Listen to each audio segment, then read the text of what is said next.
ভুলেও কখনো আপনার আত্মীয় স্বজনকে নিজের সম্পর্কে এই 4টি কথা কখনো বলবেন না।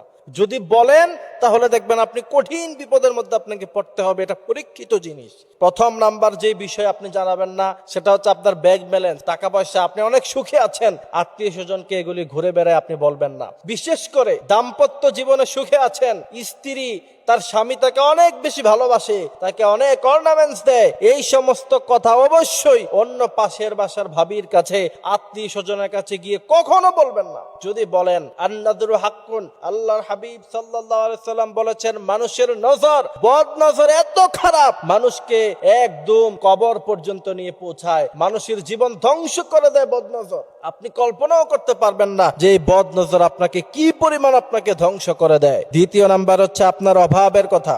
অভাবের কথা কখনো আত্মীয় স্বজনকে বলবেন না। যদি বলেন তাহলে অবশ্যই তারা আপনার এই দুর্বলতার সুযোগ নিয়ে আপনাকে আরো বেশি কষ্ট দিবে। আপনি কল্পনাও করতে পারবেন না যে আপনাকে কি পরিমাণ তারা কষ্ট দিবে। তৃতীয় নাম্বার হচ্ছে আপনার সন্তানের বদনাম। আপনার সন্তান খারাপ করুক অথবা ভালো করুক, সে আপনার সন্তান। নিজের সন্তানের নামে অথবা নিজের স্ত্রীর নামে অথবা নিজের স্বামীর নামে বদনামও কখনো আত্মীয় স্বজনের কাছে বলতে নেই। যদি বলেন তাহলে তারা সুযোগ বুঝে কূপ দিবে, আপনাকে আরো বেশি তারা হয়রানি করবে, আপনাকে কুবুদ্ধি দিবে এবং আপনার এই সমস্ত বিষয়গুলো নিয়ে সর্বশেষ কিছু করতে না পারলেও আপনাকে নিয়ে পিছনে তারা উপহাস করবে, হাসাহাসি করবে, বলবে অমুকের সন্তান খুব বাহাদুরি করছিল, এখন এরকম খারাপ হয়ে গিয়েছে। এরপরে চতুর্থ নাম্বার হচ্ছে সংসারের কোনো গোপন কথা, পারিবারিক কোনো গোপন কথা অবশ্যই আত্মীয় স্বজন, বন্ধু বান্ধব, ফ্রেন্ড সার্কেল তাদের কাছে কখনো শেয়ার করবেন না।